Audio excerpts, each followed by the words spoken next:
Beloved one, I invite you to come closer, not just to the screen but to yourself.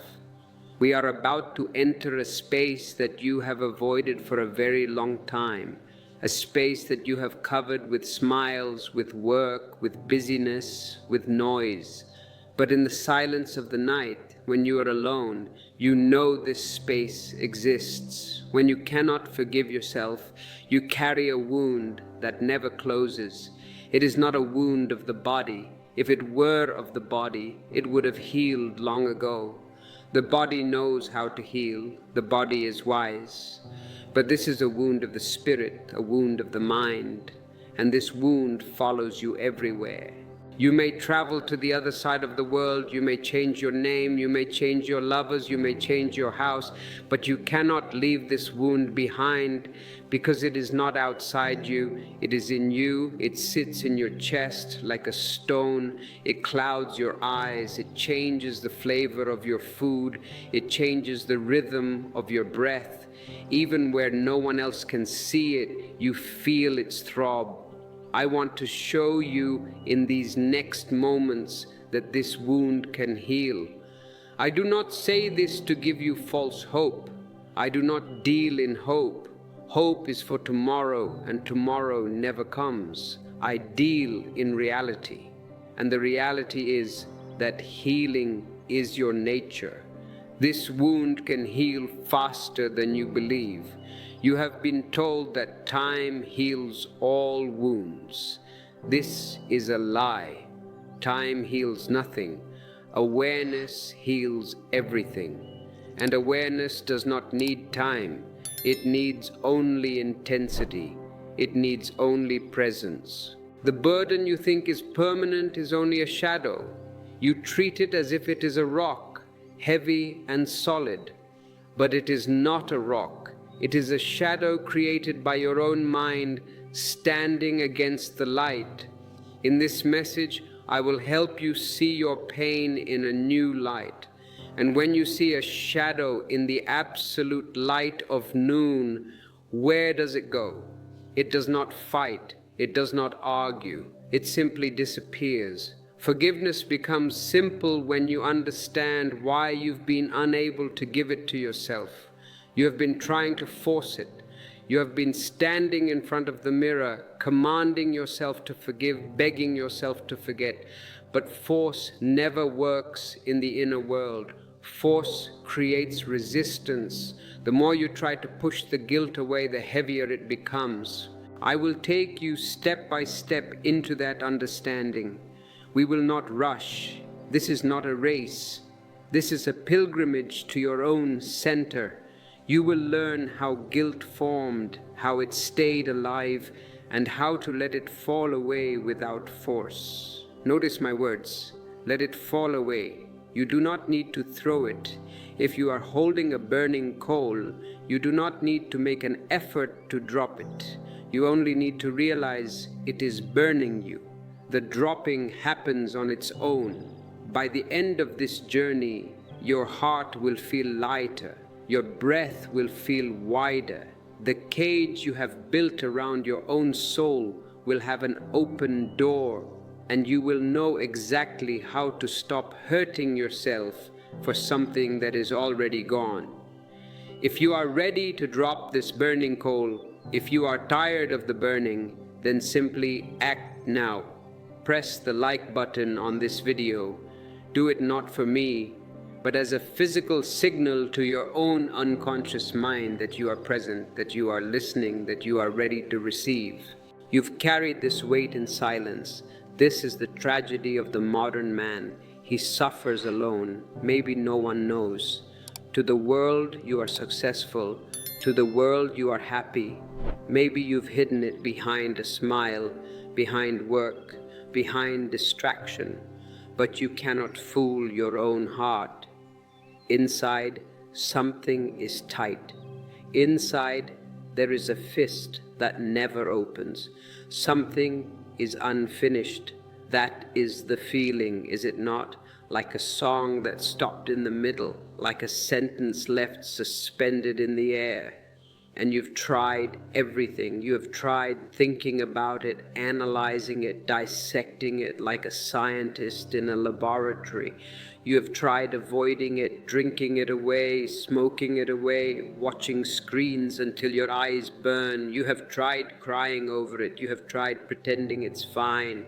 But let me tell you why nothing worked. It is very simple. Nothing worked because you were trying to heal the wound from the outside. You were trying to use the mind to fix the mind. You were trying to use the problem to solve the problem.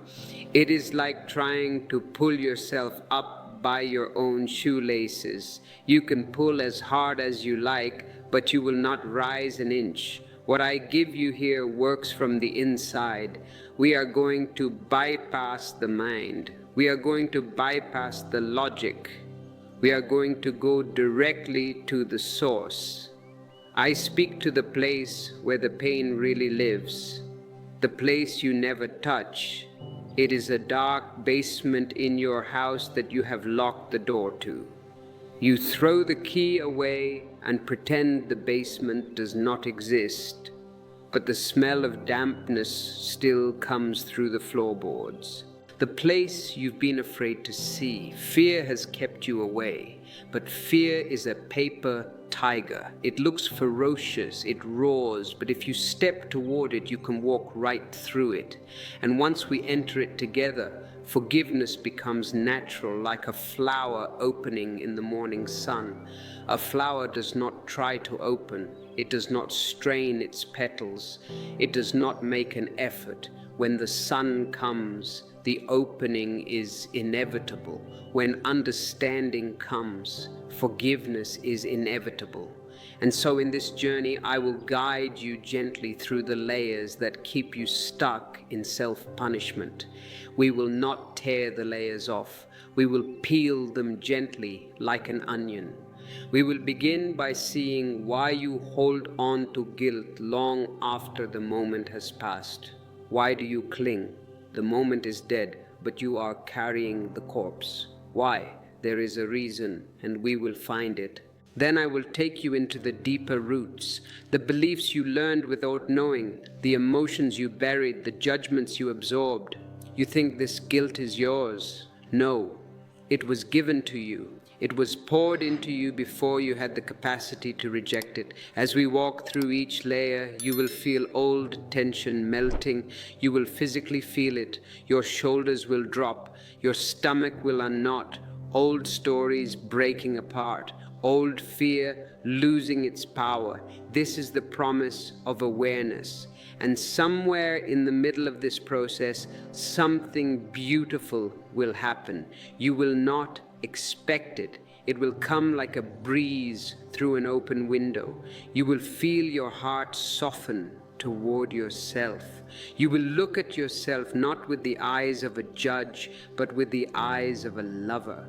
You will feel warmth where there used to be hardness. And by the end, forgiveness will not be something you try to force. It will be something that rises on its own, the way breath rises after crying.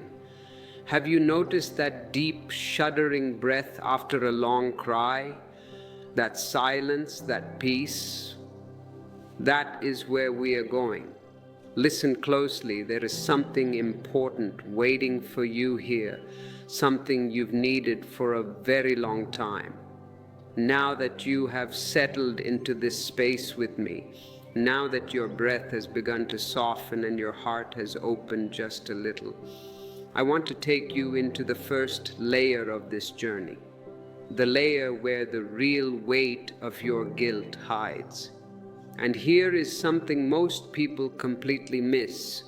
It is the fundamental error of humanity. You don't suffer because of what happened.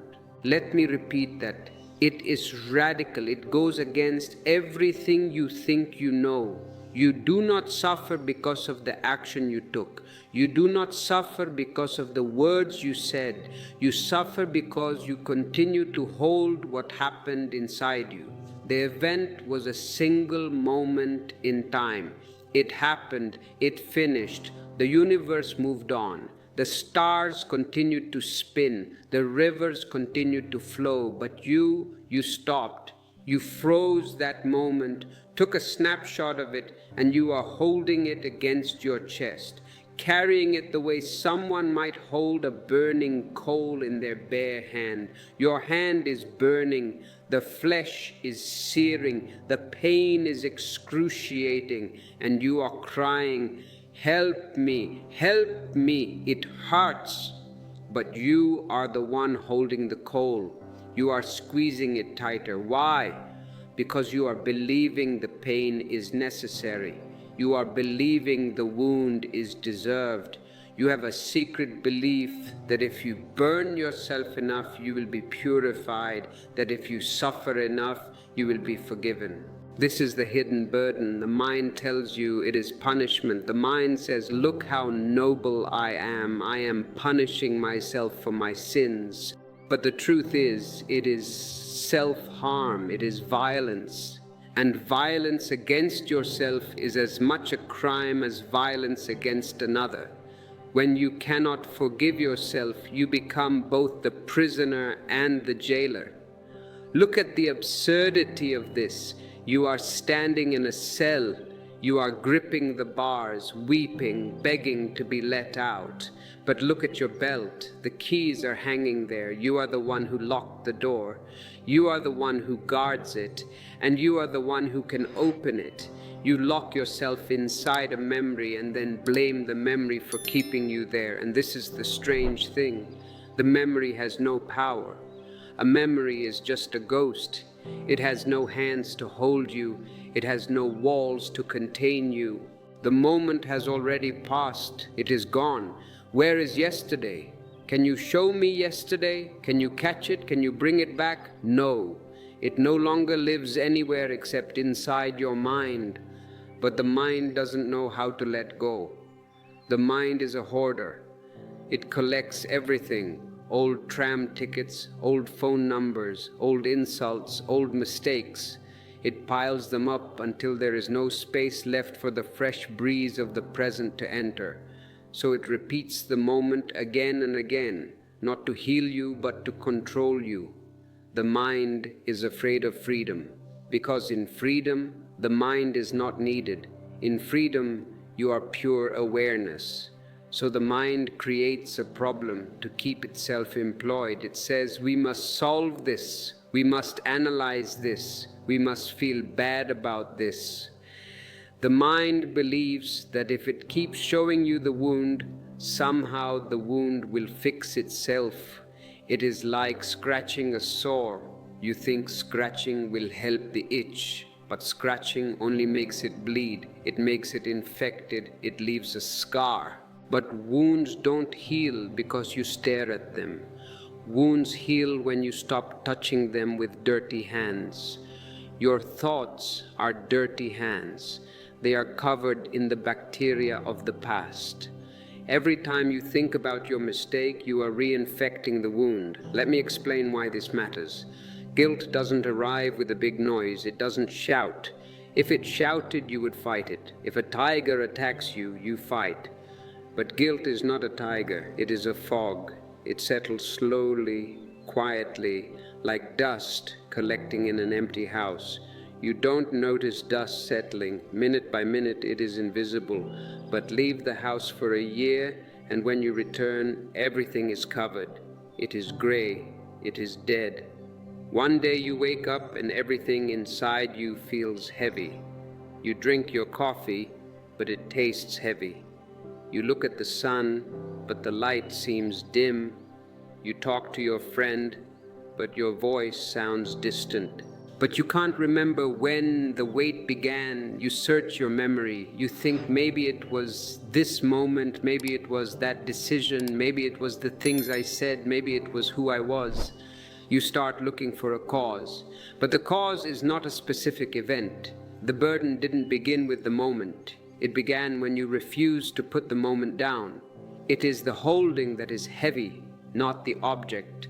A glass of water is light, but hold it for 24 hours and your arm will feel like it is breaking. The weight of the glass hasn't changed, but your holding has turned it into a torture device. A small memory became a habit became a pattern, and the pattern became the atmosphere in which you live. You have forgotten what it feels like to be light. You have forgotten what it feels like to be innocent. You have normalized the heaviness. You think, this is just who I am. I am a serious person. I am a burdened person. No, you are not. This is just the dust. And this is why the pain feels endless. Not because the mistake was so great, but because you've been carrying it every day since. You hold it in your shoulders. Notice your shoulders right now. Are they touching your ears? Drop them, let them fall. Why are you holding them up? Who are you carrying? You hold it in your breath. Your breath has become shallow. It only goes to the top of the chest. It is afraid to go deep into the belly, because deep in the belly there are feelings you do not want to feel. You hold it in the silence right before you fall asleep. That is the most difficult time, isn't it? The world goes quiet. The distractions stop. The phone is put away, and suddenly it is there. The ghost. You hold it in the way you avoid your own reflection. When you look in the mirror, do you look into your own eyes? Or do you just fix your hair and look away? You are ashamed to meet your own gaze. Guilt is not in the past. Guilt lives in the present because you keep inviting it back. You lay the table for it, you cook dinner for it, you offer it the best seat in the house, and then you complain that it won't leave. So let's do something different here, something radical, something dangerous to the mind. Instead of fighting the guilt, instead of trying to push it away or bury it or silence it, I want you to look at it with me. Turn around and face the ghost, not with fear, not with judgment, with awareness. What is awareness? Awareness is a mirror. A mirror reflects everything but keeps nothing. If a fire burns in front of a mirror, the mirror reflects the fire, but the mirror does not get hot. If a storm rages in front of a mirror, the mirror reflects the storm, but the mirror does not get wet. Be a mirror now. Feel for a moment the heaviness you've been holding. Locate it in your geography. Where is it? Maybe it sits in your chest, maybe in your stomach, maybe in your throat. Don't name it. Don't call it guilt. Don't call it sadness. Just call it energy. Just call it sensation. Feel how long you've carried it. Years, perhaps, maybe decades. Feel the tiredness of it. It is exhausting to be your own enemy. It takes so much energy to repress yourself. Half your life energy is used in pushing this bag underwater. No wonder you are tired, like holding a heavy bag long after your arms have started hurting, long after your fingers have gone numb. The mistake did not exhaust you, the carrying did. And as you feel this weight, let a new understanding enter you. Let it seep into your pores. Nothing inside you is beyond healing. I say to you nothing. There is no sin great enough to destroy your divinity. There is no error deep enough to touch your soul. The soul is like the sky. Clouds can be black, clouds can be full of thunder and lightning, but can a cloud stain the sky? Can a cloud scratch the sky? When the cloud moves, the sky is as blue and as pure as it was before. Nothing, no action, no moment, no decision is strong enough to destroy the innocent center of your being. You are not the moment you regret. You are the awareness that sees the moment. Shift your identity. Right now, you are thinking, I am the one who did that terrible thing. No, you are the one who is aware that a terrible thing happened. The doer is gone. The doer was in the past. The witness is here. The witness is now. And when awareness enters, the burden begins to loosen on its own like a tight knot finally touched by warm hands. This burden you're carrying didn't appear from nowhere. It has roots, it is an ancient tree, and you have been watering it every day with your tears.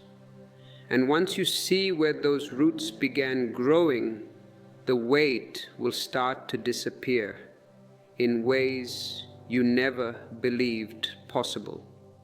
Now that you have felt the heaviness you've been carrying, now that you've breathed into the secret weight sitting inside you for so long, I want to guide you into a truth that may feel uncomfortable at first, but it will free you. Sometimes the medicine tastes bitter, but the bitterness is part of the cure. What I am about to share might seem almost too simple, too gentle. The mind loves complexity. The mind loves difficult solutions, because if the solution is difficult, the mind can say, I am working on it. It is very hard, but truth is never hard. Truth is simple. Yet it is the very place where your suffering begins. You don't remain trapped because of what happened. You remain trapped because the mind refuses to stop replaying what happened. The mind is the prison, and the mind is also the guard standing at the door. Let me explain this mechanism. The mind is a machine. It is a biological computer. It is programmed to solve problems. When you have a math problem, the mind works on it until it is solved. When you have a hunger problem, the mind finds food. But the past is not a problem that can be solved. The past is a fact. It cannot be changed. But the mind does not accept this. The mind thinks, if I think about it enough, I can fix it. So it tries to control it in the only way it knows, by repeating it again and again. It thinks that if it can replay the moment enough times, if it can analyze it from every angle, if it can find the exact second where everything went wrong, then you will somehow escape the consequences. It creates alternate realities. If only I had said this, if only I had turned left instead of right, if only I had been smarter. It spins these fantasies. But these fantasies are not real. They are smoke. But life does not work this way. The past is not healed by returning to it. You cannot wash dirty clothes in dirty water. You cannot heal the past by living in the past. The past is healed when the mind stops dragging it into the present. Every time the mind brings the memory back, it pours fresh poison into your heart. It is not the old poison, it is fresh. You are generating new suffering right now. The event becomes a loop, a broken record stuck on the same line, spinning endlessly, because the needle is caught, not because the music is still playing. Can you hear that broken record? Does it play in your head when you drive? Does it play when you shower? It says, you are bad, you are bad, you are bad. It says, guilty, guilty, guilty. Feel this with me for a moment. Think of a time when the memory came back without warning. Maybe while you were working, maybe while you were quiet, maybe while you were laughing. Laughter is dangerous to the ego because when you laugh, you disappear. So the ego waits for you to laugh and then it strikes. It says, how dare you laugh? Do you remember what you did? You do not deserve to laugh. And suddenly the laughter dies in your throat. Suddenly it appeared like a shadow across your inner sky, and you felt your chest tighten, your breath shorten, your heart grow heavy. Not because the moment returned in reality, it returned only in your mind. The body reacted as if it were happening again right now. The body is innocent. The body does not know the difference between a real tiger and an imagined tiger. If you imagine a tiger, your heart will race. Your adrenal glands will pump.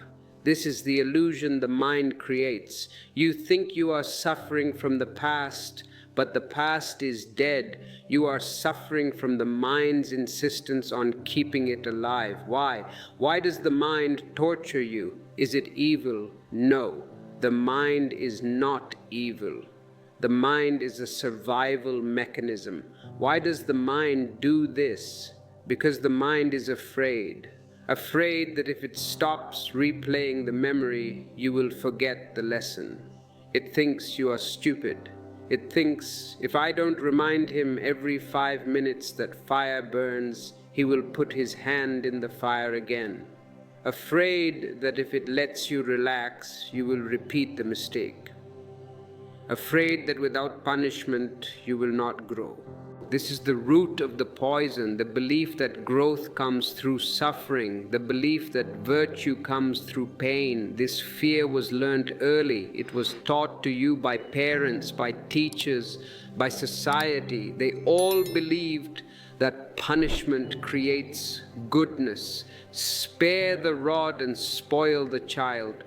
This is the madness of your society. They beat the child to make him loving. They shame the child to make him confident. They repress the child to make him free. It is insanity. So the mind inherited this belief and now turns it inward, using guilt as a whip to keep you in control. You have become your own parent. You have become your own strict teacher. You are standing over yourself with a whip, hitting yourself again and again. It doesn't understand that you have already changed. It doesn't understand that you are no longer the same person who made that choice. You have suffered enough. You have regretted enough. That regret has already transformed you. You are more aware now. But the mind does not see this. It is blind. It believes it must keep you in chains for your own safety. But my friend, chains do not create safety. Chains only create suffering. Look inside gently, and you will see how the mind works. You do not suffer because the memory is painful. You suffer because the mind refuses to let the memory rest. The mind is like a frightened child trying to protect you, but hurting you instead. And this is important. The mind does not respond to force. It cannot be silenced by shouting at it. If you say to the mind, stop thinking about this, what happens? It thinks about it more. If I tell you, do not think of a pink elephant, what is in your mind? A pink elephant. It cannot be controlled by willpower. Willpower is just another form of tension. It comes only when you see it clearly, when you understand its nature, when you stop believing everything it tells you. So let me offer you a simple shift. The next time the memory appears, instead of falling into it, watch it. Watch it the way you would watch a cloud drifting across the sky. Don't chase it, don't fight it, don't argue with it, just watch. The moment you watch, you step out of the prison. The mind remains a room, but you are no longer locked inside. You become the witness, the one who sees. And the witness is always free. You begin to see yourself with new eyes, not as someone broken, not as someone flawed, but as a human being who acted from a place of limited understanding. And in that recognition, forgiveness becomes possible. If you are feeling this shift, if you are beginning to see the bars of your own cage, then pause with me here. We are about to go deeper. We are about to look at the child inside you who learned these lessons. Now that you have begun to see how the mind traps you in old memories, now that you have tasted the freedom that comes from simply watching instead of drowning, we can move into a deeper and more intimate truth. We must go to the very beginning. We must go to the place where the seed was planted. You see, this burden you are carrying didn't appear from nowhere. It has roots. A tree does not float in the air. It stands because of its roots. Your guilt is a tree. It has branches. These are your daily thoughts. It has leaves. These are your moments of sadness. But if you only cut the branches, they grow back. If you only pull the leaves, they return next spring. To kill the tree of suffering, you must pour boiling water on the roots. And once you see where those roots began growing, the weight will start to disappear in ways you never believed possible. Let us walk there next. As we move deeper now, something inside you has already begun to soften. The surface layers of guilt have loosened their grip. The sharp edges of your memory have become more distant, and awareness has started to create space where there was once only tension. Now we step into a layer that is even older, even quieter, even more hidden. This next part is not about what happened recently. It is not about the mistake you made last year or 5 years ago. It is not about a moment you regret, but about the roots of guilt itself. Roots that reach far back into your early years, long before you had language for your emotions, long before you even knew how to understand yourself, long before you knew the difference between right and wrong. You knew the difference between a smile and a frown. What I am about to show you might surprise you, but once you see it, forgiveness becomes easier because you begin to understand that guilt is not born from your actions. It is born from the soil in which you were raised. You were born innocent. Look at a baby. Look into the eyes of a newborn. Is there any guilt there? Is there any shame? Is there any judgment? No. There is only pure space. There is only wonder. The baby looks at a lamp and is amazed. The baby looks at a hand and is amazed. The baby is a clean slate.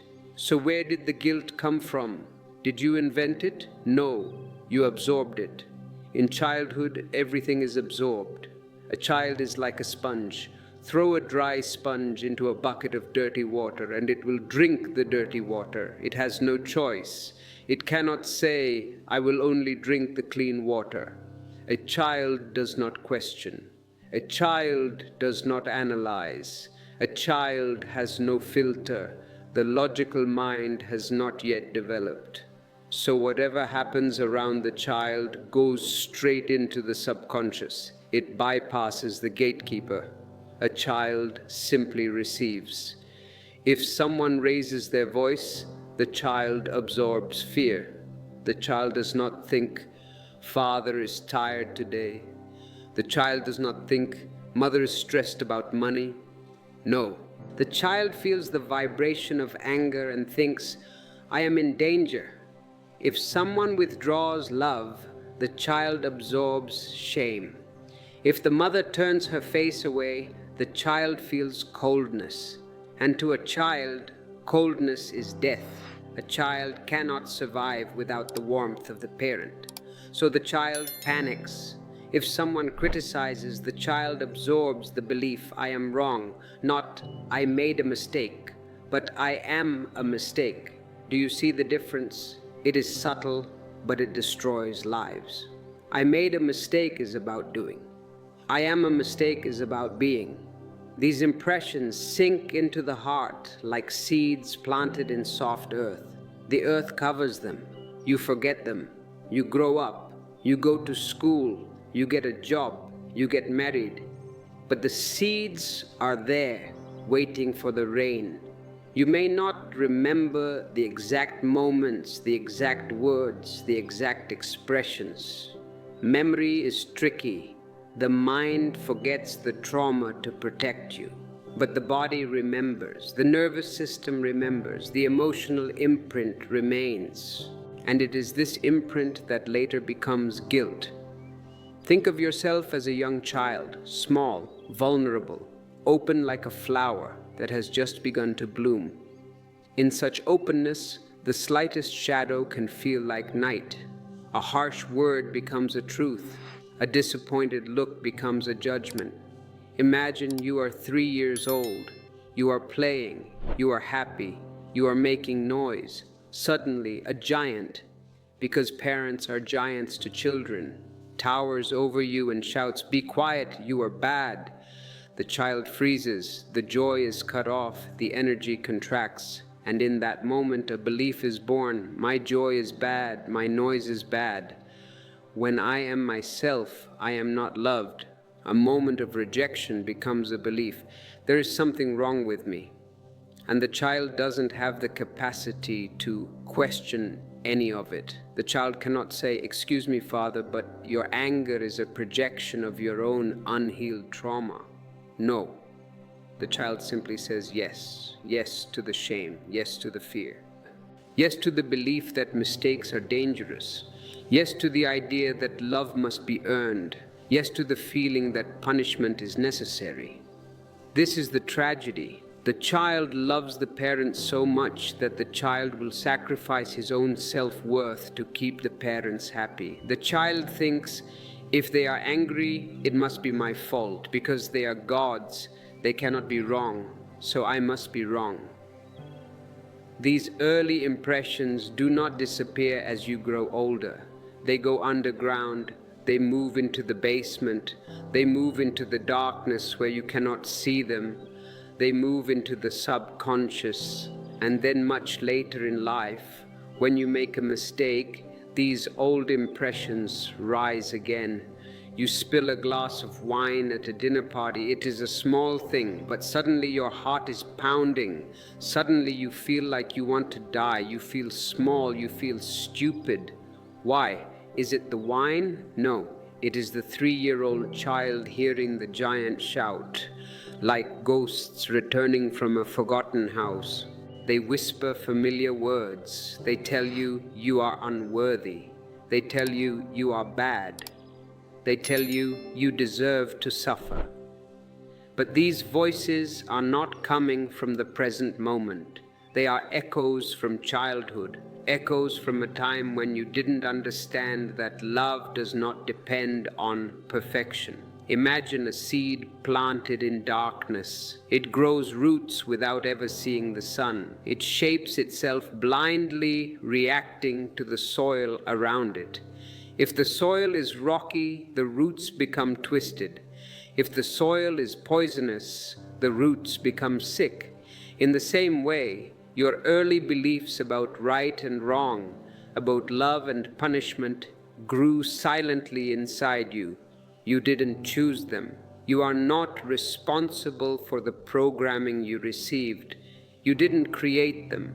They were given to you by the world, by the voices that surrounded you, by the atmosphere in which you lived. And these beliefs became the foundation on which your adult guilt now stands. Feel this for a moment. Let it sink into your chest. Take a breath here. This is a moment of liberation. The guilt you carry today is not only about the moment you regret. It is the accumulated weight of years of conditioning. You were taught to feel guilty long before you ever did anything worth feeling guilty for. You were prepared for it. The machinery was built, oiled, and ready. The mistake was just the button that started the machine. You learned shame before you ever understood what shame meant. You absorbed the idea that to be good, you must suffer. And so now when something goes wrong, guilt rushes in automatically. It is a reflex, like the doctor hitting your knee with a hammer and your leg kicks. The mistake hits your ego and your guilt kicks, not because the moment demands it, but because the old wound is reopening. Recognizing this truth is a turning point. When you see that your guilt is rooted in childhood, you stop blaming yourself for the intensity of your emotions. You stop believing that something is deeply wrong with you. You begin to understand that you are not fighting a new wound. You are healing an old one. And the moment you understand the origin of guilt, compassion naturally arises. Compassion for the child you were. Compassion for the young heart that tried so hard. Compassion for the years of misunderstanding that shaped your inner world. Close your eyes for a second. Visualize that child, the one who was afraid, the one who just wanted to be held. Can you be angry at that child? Can you blame that child? No. That child was innocent. That child is still inside you. This compassion becomes the doorway. And through that doorway, we will soon explore how punishment became tied to your sense of goodness, how suffering became tied to your identity. But for now, rest in this understanding. The guilt you feel today began long before the moment you regret. And knowing this changes everything. If you are feeling a connection to that inner child, if you feel a stirring of compassion for the little one you used to be, let us seal this realization. I invite you to share this video. Share it not just to help others, but to declare to the universe that you are breaking the chain of silence. When you share, you say, I am no longer hiding. Now that you've begun to see how early wounds shape the soil in which your guilt grew, we can move into a layer even more subtle, a layer that hides not in your memories, but in your sense of identity. What I am about to guide you into now is the painful, innocent, unconscious belief that many people carry without ever noticing. It is a secret contract, a contract you signed with invisible ink, the belief that to be good you must suffer. This belief begins so early, so quietly, that it becomes part of the way you breathe, part of the way you walk through the world, part of the way you judge yourself. And unless it is brought into the light, it becomes the invisible engine of your self-punishment. In childhood, punishment isn't just a correction, it becomes a signal. When a child does something wrong, they are scolded. When they do something right, they are praised. This seems normal, yes? This is how we raise children, but look deeper, look at the transaction. And slowly, without any awareness, a painful lesson takes root. Suffering means I am behaving correctly. If I am hurt, then I have paid for my sin. Pain becomes associated with morality. Discomfort becomes associated with worthiness. And a strange confusion forms in the heart. The wires get crossed. Love and pain get tangled together. The child learns that goodness is something that must be earned by enduring pain. If I don't hurt, I am not trying hard enough. So later, when they grow older and make a mistake, the instinct arises automatically. If I punish myself, maybe I can become good again. If I beat myself up, God will forgive me. If I make myself miserable, my partner will forgive me. You may not remember all the moments that shaped this belief. You may not recall the exact tone of voice, the look on a parent's face, the feeling in your stomach when you were told you had disappointed someone. But the body remembers, the nervous system remembers, the inner child remembers. And those early impressions create a kind of inner gravity pulling you toward guilt whenever something breaks, whenever something goes wrong, whenever life becomes messy. Let's pause here. Let's make this very concrete. Imagine a small child who knocks over a glass of milk. The milk spills. White liquid spreads across the table. It drips onto the floor. The child is startled, confused, perhaps frightened. It was an accident. The hand just slipped. Gravity took over.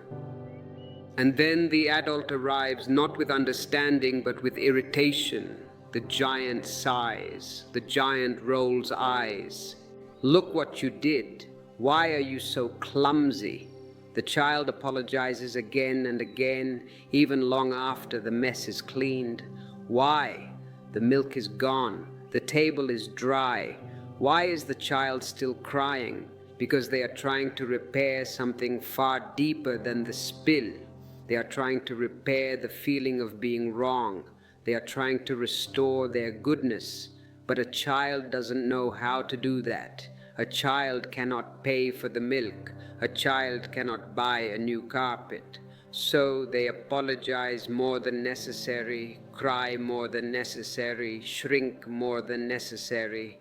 And in that moment, something inside them decides, if I suffer enough, maybe everything will be okay. If I look sad enough, Mommy won't be mad anymore. If I cry hard enough, Daddy will hug me again. This is the birth of the martyr. This is the birth of the self-punisher. Carry this forward into adulthood and you will understand why you punish yourself even when no one else is punishing you. You learned long ago that suffering is a way to prove your goodness. You learned that pain is a kind of currency used to pay for mistakes. You think there is a cosmic bank and the currency is your misery. You think, I have been miserable for 3 weeks. Surely the debt is paid now. You learn that before you can be loved again, before you can be accepted again, before you can even allow yourself to breathe again, you must endure punishment. And so now when something happens that awakens regret, the old pattern rises. You withdraw love from yourself, you stop eating well, you stop sleeping, you stop seeing friends, you silence your joy, you shrink, you tighten, you hurt yourself because on some unconscious level you believe it is noble. But suffering is not noble, hear me clearly. Suffering is stupid, punishment does not purify. Beating a dirty rug creates dust, it does not clean the rug. Washing cleans the rug. Compassion is the water, punishment is just the stick. Pain does not restore goodness. These ideas were given to you by a world that did not understand the beauty of growth, by a world that loves obedience more than intelligence, the tenderness of awareness, the innocence that exists in every human heart. No one taught you that mistakes are teachers, not crimes. When a scientist fails an experiment, does he beat himself? Does he cry? No. He says, interesting, that did not work. Let me try a different way. He learns. No one told you that the moment of error is also the moment of possibility. You were taught instead that any wrong step needed to be paid for with emotional pain. And now, here you are still holding that belief, still hurting yourself to prove your sincerity, still shrinking to appear humble, still carrying shame to feel worthy. You think, if I forgive myself, it means I don't care about what I did. This is the mind's trick. You think, if I drop the guilt, I will become a monster. No. Only a monster feels no guilt? No. A conscious person feels no guilt because a conscious person does not harm. Guilt is the substitute for consciousness, and none of this is your fault. You are following a pattern that was woven into you before you even knew how to question anything. So let something inside you soften as you hear this. Let the armor crack. You don't need to suffer to be good. You don't need to punish yourself to deserve love. You don't need to shrink to become forgiven. The idea that pain makes you pure is a lie handed to you by people who didn't know how to love themselves either. Your parents were victims of their parents. Their parents were victims of their parents. It is a long chain of victims. Be the one to break the chain. Once this truth enters your awareness, the grip of guilt begins to loosen. The old reflex to punish yourself grows weaker, and you begin to feel something new, something unfamiliar. The possibility of being gentle with yourself. Can you imagine that, being gentle with yourself? It sounds radical, doesn't it? It sounds almost illegal. To treat yourself with the same kindness you would treat a stranger. Now we must move deeper, because it is not just your family, it is the world. We move deeper into another layer of your conditioning, not from home, but from the world itself. A world that worships perfection and hides the truth of being human. As we continue this journey, you may already feel something shifting inside you, something loosening, not because the past has changed, but because the way you hold it is beginning to soften. You are beginning to see the bars of the cage, and seeing the bars is the first step to walking through them. Now we enter a deeper layer, one that does not come from your family alone, nor from the private corners of your childhood, but from the world itself. What I'm about to show you is subtle, yet it shapes nearly every person who struggles to forgive themselves. Society has whispered into your ears since you were very young, and even now, its echo still lives inside your mind. From the moment you entered this world, you stepped into a culture that worships perfection and punishes anything that looks human. Everywhere you look, magazines, movies, social media, what do you see? Everywhere you are shown polished images, flawless stories, success without struggle, laughter without mistakes. People hide their imperfections, their failures, their moments of weakness. When you ask someone, "How are you?" what do they say? "I am fine." They are lying. They are dying inside, but they say, "I am fine," because to be not fine is to be a failure. No one reveals their wounds. No one admits their confusion. And slowly, silently, you begin to believe that being human is wrong. You think, everyone else has it figured out. I am the only one who is lost. The world does not say this directly, but the message is clear beneath the surface. Be perfect or hide. And so you hide.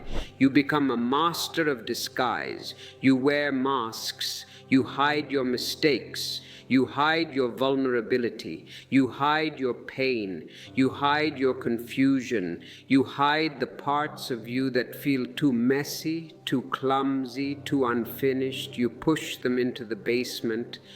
And the more you hide, the more you begin to believe that these parts should never have existed in the first place. When society shows only the polished surface, you begin to think you are the only one who ever stumbles, the only one who ever falls, the only one who ever regrets. This is the great illusion. We are all stumbling in the dark, pretending we have flashlights. Think of a puppet show. You see the brightly painted figures moving gracefully across the stage, their motions controlled, precise, delicate. Everything looks perfect, but behind the curtain, the puppeteers are sweating, pulling strings, trying not to trip, trying not to lose balance, yet nobody sees this. All you see is the illusion. Society shows you nothing but puppets. It never shows you the trembling hands behind the scenes. And because you never see anyone else's struggle, you assume that yours is a failure. This is the echo of society. It says, look perfect, smile perfect, live perfect, and if you don't, something is wrong with you.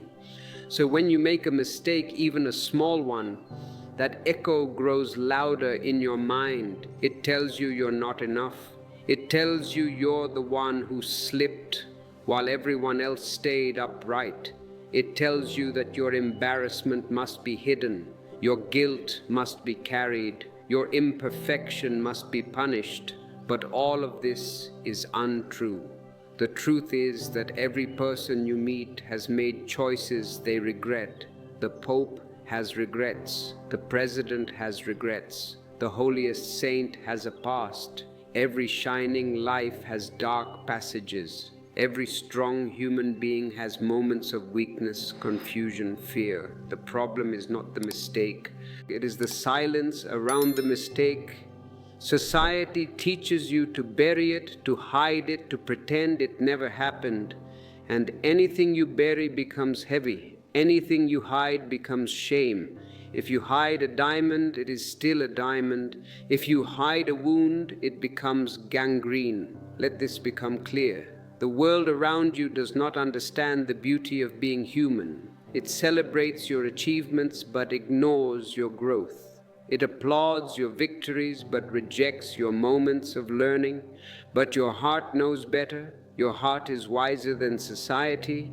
Your heart knows that mistakes are part of growth, part of unfolding, part of becoming. And when society's echo softens, you can finally hear your own truth underneath it. Feel this insight move through you. Feel how it lightens the burden. You are not alone in your imperfection. You are not strange for stumbling. You are human.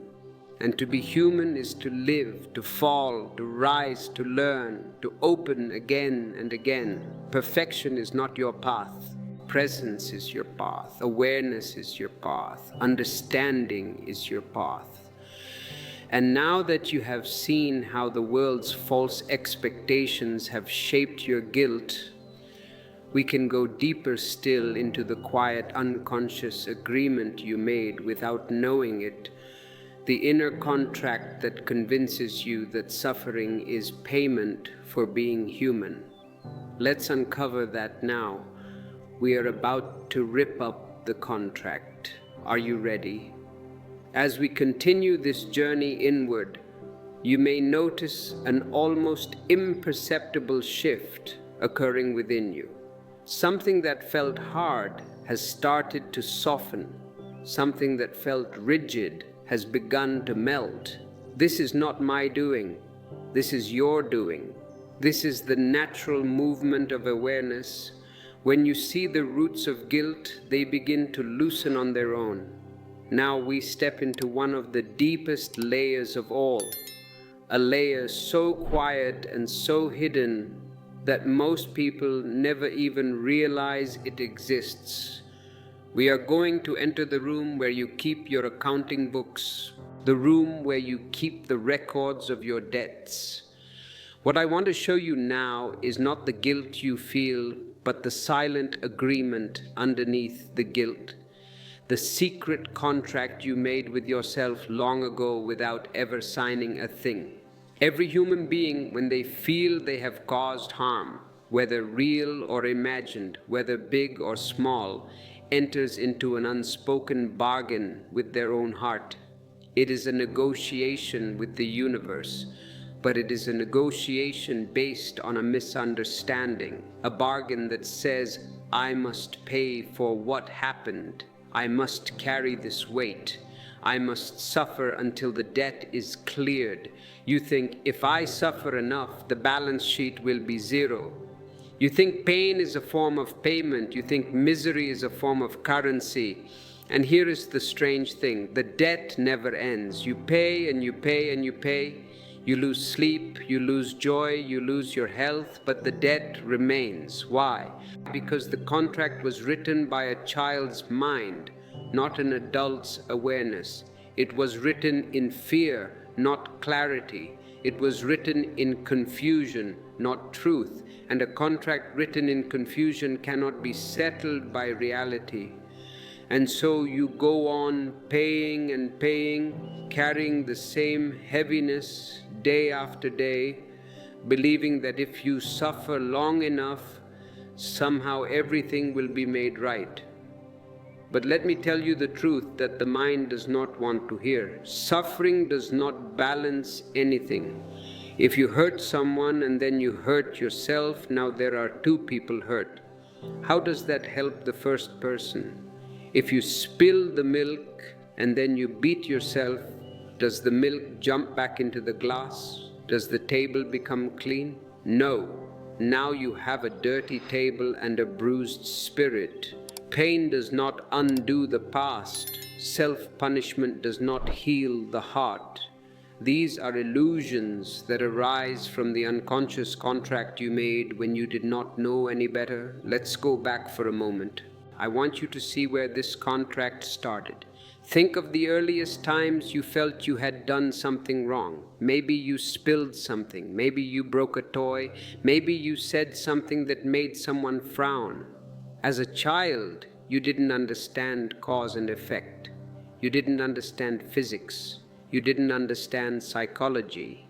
You only understood emotion. When someone around you was disappointed, you internalized the feeling as your responsibility. You saw the mother's sad face and you thought, I am the cause of this sadness, therefore I must fix it. You said to yourself without words, I caused this, I must fix it, I must carry it. But here is the problem. A child cannot repair most things in the world. A child cannot fix a broken vase. A child cannot fix a parent's bad mood. A child cannot fix a divorce. So, because the child cannot offer a solution, the only thing they know how to offer is their own suffering. It is a sacrificial offering. The child places their own happiness on the altar and says, take this. Is this enough? Are you happy now? So they cry, they shrink, they apologize again and again. They become quiet, they become good. And by good, they mean dead, they mean suppressed. They feel heavy, and that heaviness becomes their offering, their attempt to restore harmony. That same pattern continues into adulthood.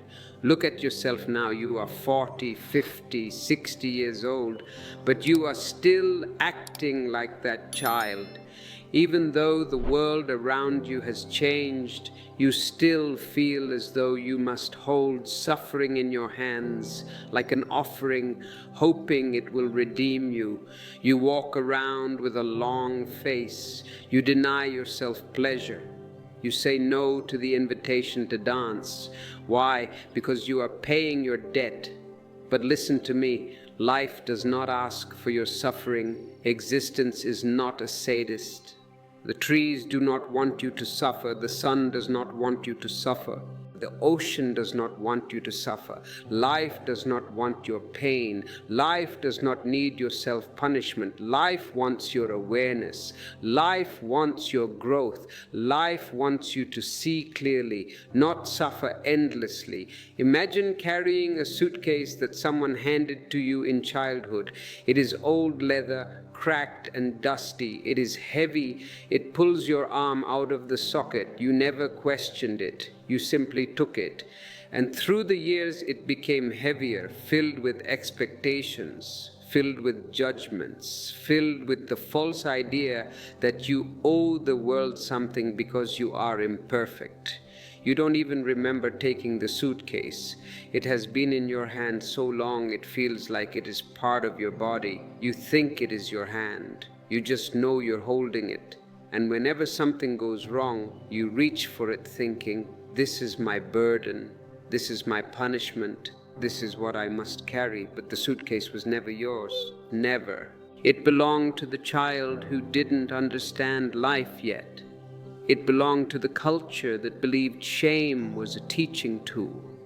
It belonged to the people who didn't know how to guide with love. You've been carrying someone else's belief system on your back. Let this sink in. Really feel the weight of it. You have been paying a debt that was never real. You have been holding a contract that was never signed by truth. You have been carrying a burden meant for no one, and the moment you see this clearly, truly see it, the contract begins to crumble. The agreement dissolves, the ink fades, the paper turns to dust, the suitcase becomes lighter, not because anything inside it changed, but because you finally realized it was never meant to be yours. You realize you can put it down, you can leave it on the side of the road and walk away. Now feel this understanding inside your body. Don't just think it, feel it. Feel how the chest softens, feel how the jaw relaxes, feel how the shoulders loosen. This is the beginning of release. Not forcing, not pushing, but understanding. And understanding is the true medicine. If you are ready to drop the suitcase, if you are ready to void this contract, type "I am debt-free" in the comments. Let these words be your new reality. Let the algorithm of the universe know that you are no longer paying for the past. Now that you've seen where guilt was born, where it was fed, where it was shaped, you're finally ready for the next step. We are moving from the mental to the visceral. We are moving from the head to the heart, the step where release becomes possible. Not through effort, not through trying, but through letting awareness touch the pain directly. Now we begin the true work of release, the stage where guilt stops being an idea in the mind and becomes a living sensation in your body, something you can finally feel, understand, embrace, and dissolve. What I am about to guide you into now may feel unfamiliar because you have spent so much of your life doing the opposite. We are going to do the opposite of what society taught you. Society taught you to run.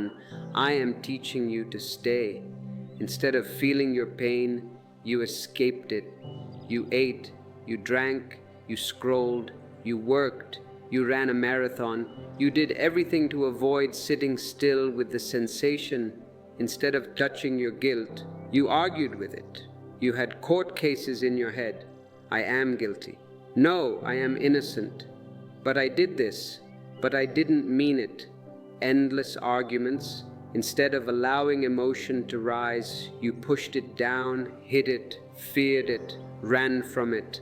But guilt does not leave when you run. It pursues you. It has very long legs. It hides deeper. It waits. It grows.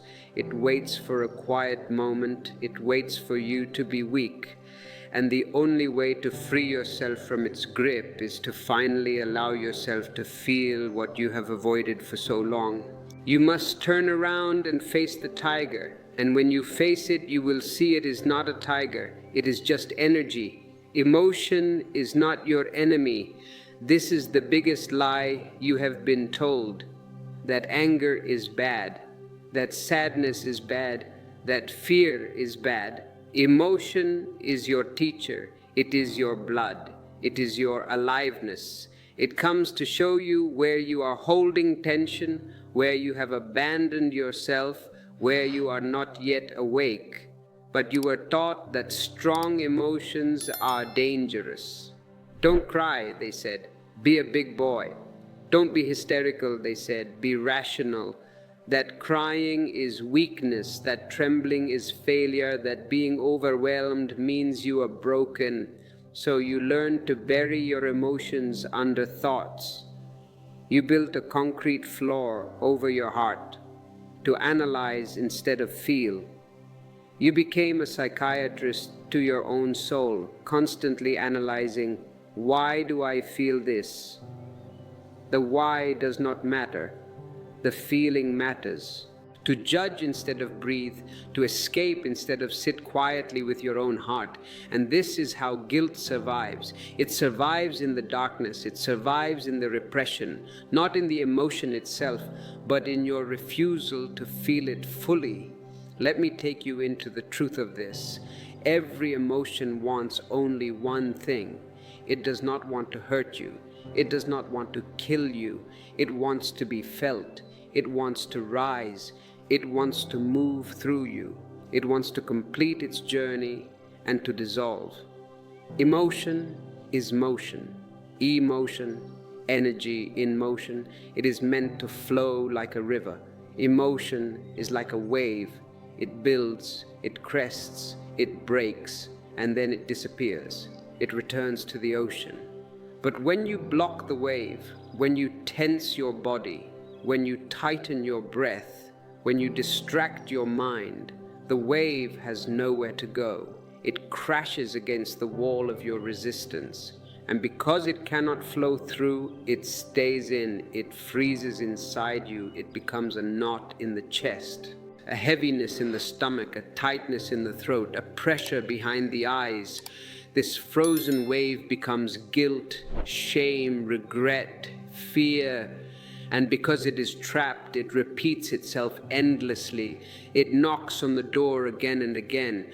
Let me out! Let me out! and you interpret this knocking as suffering, but it is just the energy asking for release. But if you allow the wave to rise without judgment, without resistance, without trying to fix anything, the wave completes itself. The guilt that once felt overwhelming becomes nothing more than a sensation. It loses its label. It is no longer guilt. It is just heat. It is just vibration. A warmth, a trembling, a heaviness, a softness. You feel it directly, not through the mind stories. And the moment you feel it directly, the emotion begins to melt. It acts like ice. If you hold ice in your warm hand, what happens?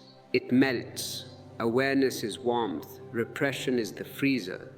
You have been keeping your guilt in the freezer for 20 years.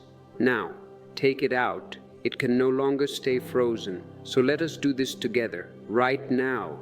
Do not wait for later. Later is the mind's trick. Close your eyes for a moment, not literally if you are driving or walking, but inwardly. Turn your gaze inward. Feel the place inside you where guilt lives. Don't search for it with your mind. Scan your body. Where is the density? Where is the shadow? Don't think about the story. Drop the narrative. I don't care who did what. I don't care about the details. Don't think about the mistake. Don't think about the past. Stories belong to the mind. Emotion belongs to the heart. Move your attention into the sensation. Be like a diver jumping into the water. Dive into the feeling. Maybe it sits in the chest like a weight, a heavy stone, cold and dark. Maybe it rises in the throat like a pressure, unspoken words, unshed tears. Maybe it curls in the belly like a knot. Fear, tightening the gut. Whatever it is, let it be there. This is the most important instruction. Let it be there. Don't try to fix it. You are not a mechanic. You are not fixing a car. Don't try to change it. Do not try to make it happy. Don't try to make it disappear. If you try to make it disappear, you are fighting it. Just feel it. Say yes to it. Yes, you are here. I see you. The way you feel rain falling on your skin without preference, without resistance. When it rains, do you argue with the rain? Do you say, why are you wet? No, you just get wet. Get wet with your guilt now. Something miraculous begins to happen when you give the emotion permission to exist. When you stop fighting, the war ends. It begins to soften. You notice small shifts, a warmth, a melting, a loosening. The ice begins to turn to water. The rock begins to turn to sand. Sometimes tears come not as a breakdown but as a cleansing. Let them come. Tears are the prayer of the body. Tears are the river breaking the dam. Sometimes the body trembles not from fear but from release, like an animal shaking after a chase. Let the body shake. It is throwing off the old burden.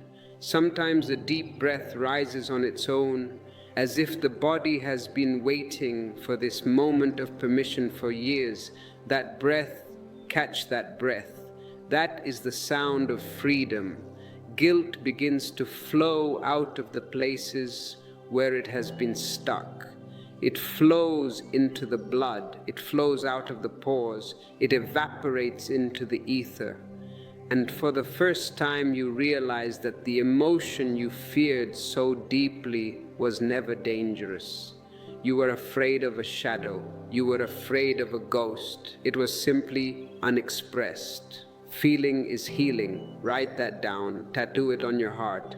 Feeling is healing. Not thinking, not explaining, not analyzing. Feeling. And when you feel your guilt directly, without the filter of the mind, you discover something unexpected, something precious. Beneath the guilt, there is pain. And beneath the pain, there is innocence. You find the child again. The one who was just trying to survive, the one who was just trying to be loved. You were never guilty at the level of your being, only unconscious, only unaware, only human. Now that you've learned to feel the emotion without fear, we can move into the next stage of liberation. We are not done yet. We have melted the ice. Now we must learn to see with clarity, learning how to watch the past without judgment, how to observe your memories with the same gentle awareness you brought to your emotions. We are going to learn the art of being a witness, the art of watching your life as if it were a movie without screaming at the screen. Stay with me. The deepest release is yet to come. Now that you have allowed yourself to feel the emotion directly, now that the wave of guilt has begun to move again after being frozen for so long, we enter a new and delicate stage of the journey. We are leaving the world of doing and entering the world of seeing. We are entering the art of watching without judgment. This is one of the most powerful capacities a human being can awaken. It is the sword that cuts the knot of suffering without ever touching the rope, because guilt does not survive in the light of simple, clear seeing.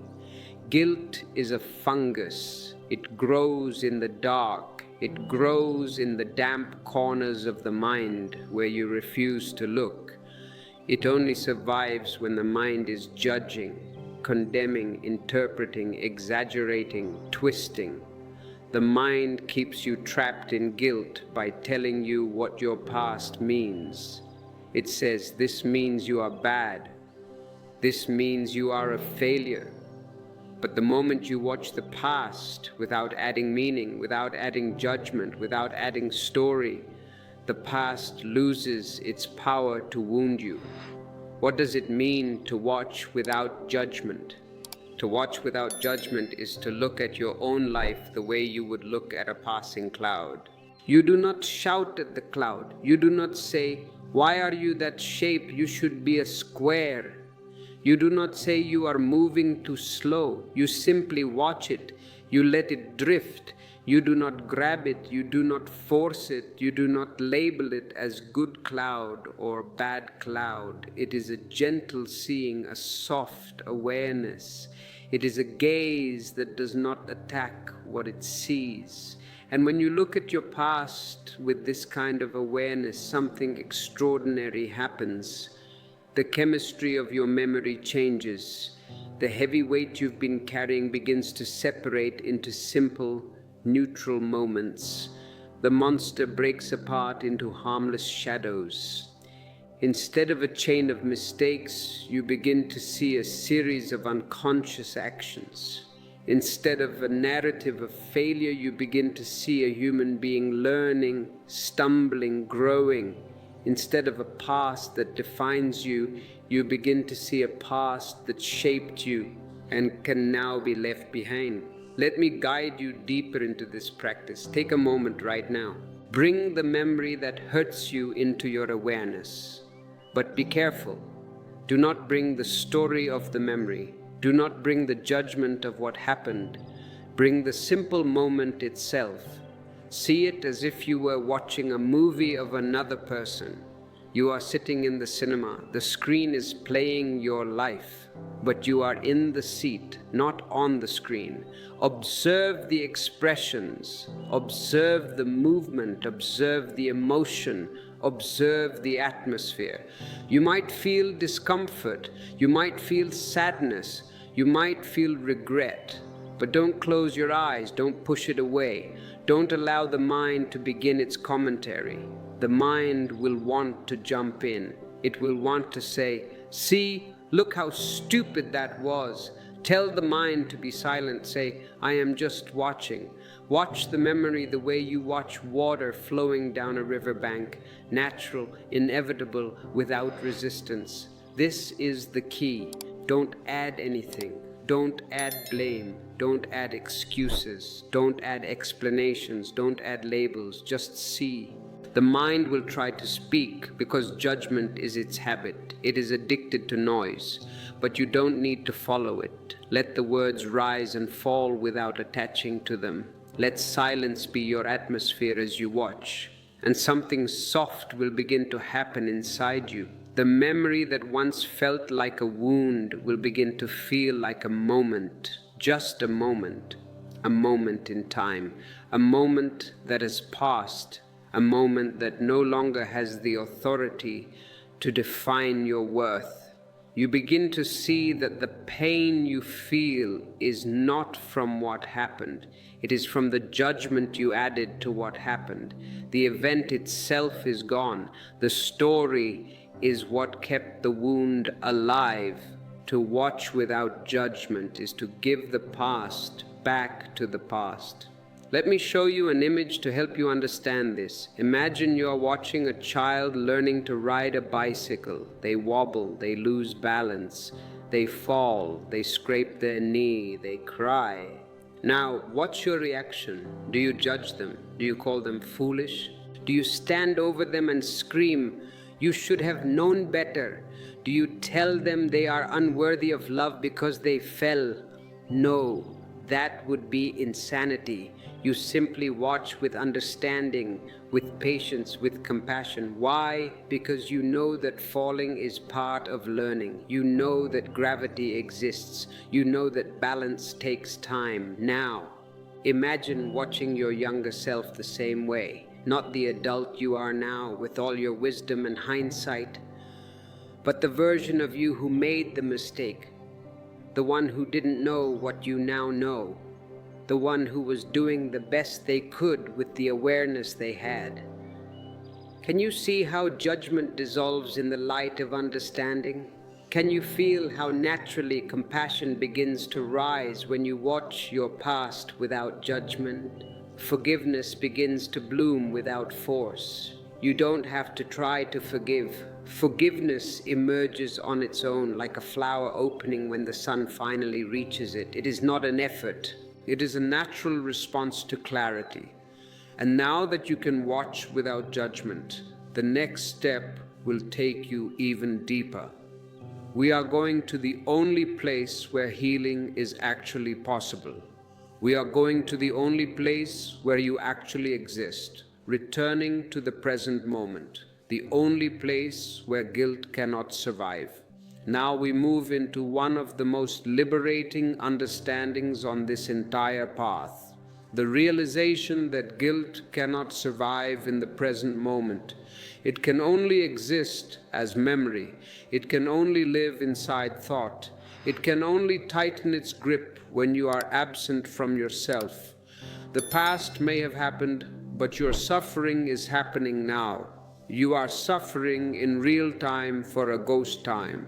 And the moment you return fully to this moment, the mind loses its ability to drag you backward. The past loses its teeth. The story loses its momentum. The weight that has lived inside your chest begins to fall away like dust from an old book you no longer need to carry. The present moment is not a place you visit. It is the ground of your being. The mind leaves it constantly. The mind is a time traveler. It runs toward the past with regret and toward the future with fear. It is never here. But awareness never leaves. Awareness is always here, always now, always breathing with you, always waiting for you to return. Guilt is the shadow that appears only when you turn away from the present. But the moment you turn back, the shadow dissolves instantly. Why? Because the present has no space for something that does not exist in reality. Let me take you into the heart of this truth. When you feel guilt, what is really happening? Look at the mechanism. You are remembering a moment that is not happening. You are imagining a past version of yourself. You are replaying a memory as if it is alive now, but it is not. You are hallucinating. The memory is a film, a picture, a recording. Only your identification with it gives it life. You are plugging the machine into the wall. Pull the plug. When you return to the present moment, to your breath, to your body, to the simple sensation of being alive right now, the recording stops playing. The film ends. The projector shuts off. The past loses its ability to haunt you because you are no longer feeding it with your attention. Let us do this together. Don't just listen. Do it. Take a gentle breath. Feel the air entering your chest, expanding your body, touching the deepest corners of your lungs. This breath is now. You cannot breathe in the past. You cannot breathe in the future. You can only breathe now. Feel your feet on the ground. Feel the texture of the floor. Feel the subtle hum of life inside your hands, inside your stomach, inside the quiet spaces of your body. This aliveness is now. When you anchor yourself in the direct experience of the present, not the mind's interpretation, but the raw sensation, guilt cannot enter. It is like trying to bring darkness into a room filled with sunlight. The moment the light is present, darkness does not need to be pushed out. It simply vanishes. The mind will try to pull you back. It is stubborn. It will whisper, "But what about what you did? What about the consequences? What about the shame?" But if you listen closely, you will feel that these thoughts possess no truth in the present moment. They are echoes, they are hollow, they are memories, they are vibrations of an old identity. And you are no longer living there. You are here, you are breathing, you are awake, you are aware. The past is only alive when you feed it. Stop feeding the ghosts. When you live in the present, you begin to see how unnecessary your suffering has been. You realize that the pain you carry does not come from life, it comes from thought. And thought can only control you when you are unconscious. But when you are present, deeply present, the mind becomes quiet, it bows, it softens, it becomes transparent. The guilt that once felt so heavy becomes light, dissolving into the air like steam rising from warm water. Returning to the present is not a technique, it is your nature, it is the place where you are whole, it is the place where healing happens without effort. And once you learn how to step into this moment, not by thinking about it, but by feeling it, you will discover a freedom so simple, so immediate that it almost feels like magic. It is the magic of reality. Now that you've touched the stillness of the present, we can take the next step, the step that reveals one of the most gentle and transformative truths of your path. That at the moment of your mistake, you were not conscious, you were innocent in your unawareness. Let us move into the final realization, the realization that changes everything. Now we step into one of the most tender and transformative recognitions on this entire journey. The moment you finally see the innocence at the center of your so-called mistakes, not the surface innocence the mind pretends to accept, but a deep existential innocence that becomes clear the moment you understand how consciousness truly works. You cannot forgive yourself until you see this, because forgiveness without understanding feels forced, fragile, incomplete. It is just words, but forgiveness rooted in clarity becomes natural, effortless, inevitable. It arises the way dawn arises, not because you push the sun up, but because darkness simply cannot remain. Look closely now. I am going to tell you something that contradicts everything religion has told you, everything society has told you. Every mistake you have ever made happened only because in that moment you were unconscious. This single truth dissolves the very foundation of guilt. No one, absolutely no one, chooses wrongly from awareness. Awareness brings clarity. Awareness brings sensitivity. Awareness brings wisdom. A conscious person does not harm themselves. A conscious person does not harm others. A conscious person does not betray or abandon or sabotage themselves, because awareness makes such actions impossible. When you see a snake, do you step on it? No. Your awareness prevents it. So whatever you did that haunts you now did not come from awareness. It came from unawareness. It came from a moment in which you did not see clearly, did not understand fully, did not have the space to respond wisely. You acted from confusion, not malice. Let this truth soften inside you. Feel it. Let it sink beneath the mind and into the body. At the moment of your mistake, you were not a bad person. You were a sleeping one. A child stumbles not because they want to fall, but because their legs are still learning. A seed breaks open, not because it is flawed, but because that is how growing begins. You too were breaking open in that moment. The pain you caused yourself was not conscious harm. It was the clumsy movement of someone who had not yet awakened. Now imagine watching your younger self, not the version you remember through the mind's harsh stories, but the version that actually lived that moment. See them as someone who was overwhelmed, frightened, confused, tired, lonely, unsure. Notice how much they didn't understand. Notice how much they were carrying. Notice how deeply they wanted to be okay. And now, with the awareness you have today, tell me honestly, would you punish this person? Would you condemn them? Would you call them unforgivable? Or would you feel tenderness, understanding, compassion? The heart knows the answer. The heart does not judge the way the mind judges. The heart sees innocence where the mind sees flaw. The heart sees pain where the mind sees failure. The heart recognizes the truth that the mind cannot comprehend. You were never guilty. You were unconscious. When this recognition dawns, the entire landscape of your inner world changes. Guilt loses its structure, shame loses its flavor, regret loses its bite. You begin to see the past as a series of moments that helped you grow, not a prison meant to trap you forever.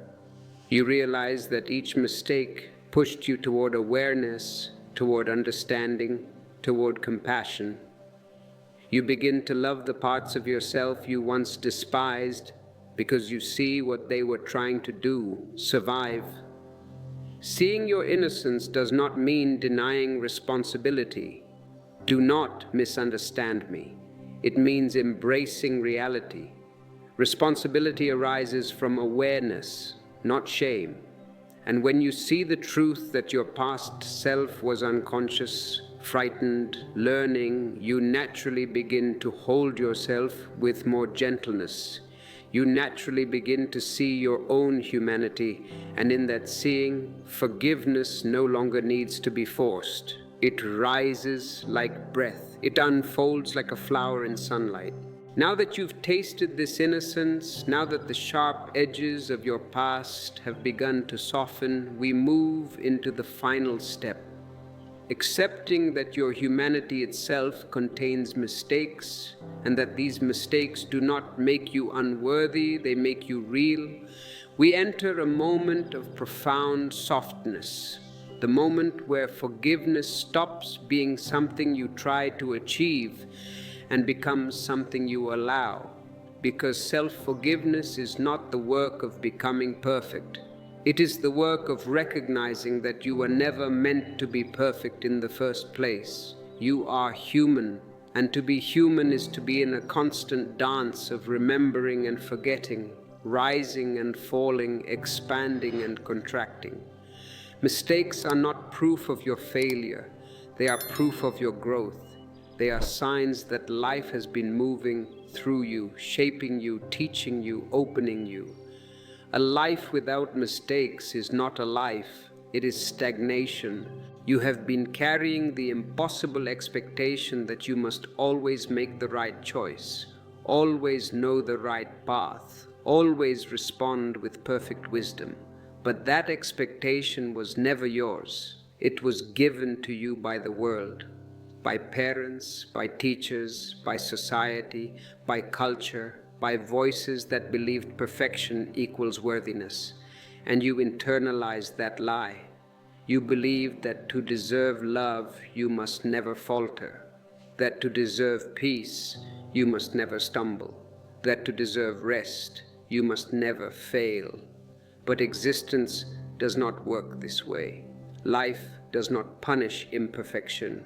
Life uses imperfection. Life grows through imperfection. A tree twists, bends, scars, and breaks on its way to becoming whole. And so do you. Allowing yourself to be human means finally letting go of the idea that you must earn your right to exist. Your worth is not determined by your past actions, but by the simple fact that you breathe. The moment you were born, existence chose you, and existence has never withdrawn that choice. You are not required to perform a flawless life to justify your presence on this earth. You are not required to be innocent in every moment. You are not required to be a saint. You are required only to be real. Let yourself feel this truth in your body. Your heart has been tired from holding itself to standards no human could meet. Your chest has been heavy from hiding your flaws as if they were sins. Your breath has been shallow from pretending to be stronger, wiser, more perfect than you truly felt. Allowing yourself to be human is a gesture of release. The shoulders loosening, the breath deepening, the heart softening. It is the moment you stop fighting your own nature. When you allow your humanity, forgiveness arrives effortlessly. You stop saying, "I should have known better," because you understand now that you didn't know. You stop saying, "I should have been stronger," because you understand now that you were doing the best you could with the awareness you had. You stop saying, "I ruined everything," because you understand now that life cannot be ruined. It can only change its shape. And sometimes it must change shape through difficulty, through confusion, through mistakes. Let me give you one final image to carry with you. Imagine a river flowing down a mountain. Its path is not straight. It curves, it crashes, it spills over rocks. Sometimes it becomes muddy. Sometimes it becomes turbulent. Sometimes it disappears underground. But no one looks at a river and says it should flow perfectly. Its beauty lies in its movement. Its truth lies in its imperfection. You are the same. Your journey cannot be straight. It cannot be flawless. It cannot be free of chaos. And it doesn't need to be. When you embrace this, your heart begins to open in ways you never imagined. Compassion becomes natural, not forced. Understanding arises without effort, and forgiveness becomes the only possible response to your own humanity. Now we come to the gentle turning point. The point where forgiveness stops being a task, a goal, a burden you carry on your shoulders, and begins to reveal itself as something far softer, far quieter, far more natural. You have been trying so hard to forgive yourself, pushing, forcing, demanding, repeating affirmations, bargaining with the past. But forgiveness cannot be pushed into existence. Forgiveness is not something you make happen. Forgiveness is something that blossoms when the conditions are right. The way a flower opens when winter has passed and the warmth of spring arrives on its own. You see, the mind believes forgiveness is an achievement. It believes it must work through every memory, analyze every moment, judge every action. And then at the end of this long mental labor, forgiveness will appear like a reward. But this is the illusion. Forgiveness is not the result of mental effort. It is the result of emotional release, of understanding, of compassion, of awareness. It is the fragrance that rises naturally when the heart has softened, when the mind has quieted. When you force forgiveness, something inside you tightens, you become divided. One part of you pushing toward forgiveness, another part resisting because it still hurts. This inner conflict creates more guilt, not less. The truth is simple. Forgiveness happens the moment you no longer need the past to be different. And that moment does not come through force, it comes through clarity. Let me recap the path we have walked. First, you feel the emotion rather than suppressing it. Then, you watch the memory without judgment. Then, slowly, gently, you return again and again to the present moment. Then, you see the innocence beneath your past actions. Then you allow your own humanity. And when all these layers soften, when the inner world becomes warmer, gentler, more spacious, forgiveness rises on its own, unforced, unhurried, unannounced. It comes as a subtle exhale, a loosening in the chest, a sigh that seems to come from the soul itself, a feeling that the burden is no longer yours to carry. Forgiveness without force feels like this. You remember the past and there is no sting. You look at your younger self and there is no harshness. You feel the echo of the old moment, and your body does not tighten. The mind does not attack. The heart does not close. Instead, you feel a strange tenderness, a sense of, yes, this happened and it's okay. Not because it wasn't painful, but because you have grown beyond it. You are no longer the person who lived that moment. You have changed. You have awakened. You have softened. The past has become a teacher rather than a prison. Think of sleep. You cannot force yourself to sleep. The more you try, the wider awake you become. But when you relax, when you stop striving, when you let go, sleep arrives naturally. Forgiveness is exactly like this. When you stop forcing it, it flows toward you. When you stop demanding it, it reveals itself. Now we are ready for the final act, the act of rewriting the story. The time has come to take the lens of guilt off, not to deny what happened, but to see it clearly, freshly, honestly, with the awareness you have now. Rewriting the inner story does not mean erasing the past. It means telling the truth about it. Not the truth the mind created in its confusion, but the truth that shines through awareness. The truth that sees your innocence. The truth that understands your limitations at the time. The truth that sees the pain behind your actions. The truth that recognizes that every moment in your life, even the ones you regret, were stepping stones toward the person you are becoming. Imagine a painting that has been covered in harsh scribbles, black lines, dark strokes, chaotic marks.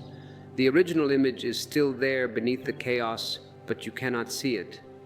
Your inner story is like those scribbles. It has covered the truth of who you were, but awareness is like a gentle solvent.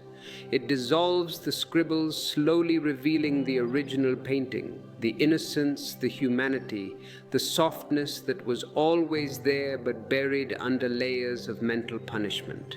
As you rewrite your inner story, a new understanding begins to grow. The past did not break you. It shaped you. It refined you. It taught you what you needed to know to become conscious. And in this new story, you are not the villain. You are the learner. You are the one who grew. You are the one who woke up. When the story changes, your relationship with yourself changes.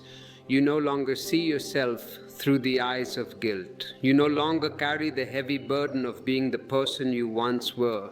Instead, you begin to honor that younger self, not as an enemy, but as a chapter that brought you here, a chapter that deserves to be understood, not condemned. And when this inner story becomes honest, compassionate, spacious, something incredible happens. The heart begins to expand. It begins to grow beyond the limits of the old narrative. It begins to feel safe again. It begins to trust life again. It begins to trust you. Beloved, we have reached the end of this journey, but it is also the beginning. You have walked through the fire. You have faced the shadow. You have dissolved the contract. Do not pick the suitcase up again. Leave it here. Leave it in this space we have created. Walk forward light, walk forward free. If this journey has touched your soul, if you feel the weight has lifted, then I have one final request. Do not keep this freedom to yourself. Share this video. There are millions of people walking with heavy hearts, thinking they are alone. Be the light for them. Subscribe to this channel so we can continue to walk this path of awareness together. And in the comments below, write your new story in one sentence. Write, "I am free from the past." Let that be your mantra. Let that be your truth. I bow to the divinity within you.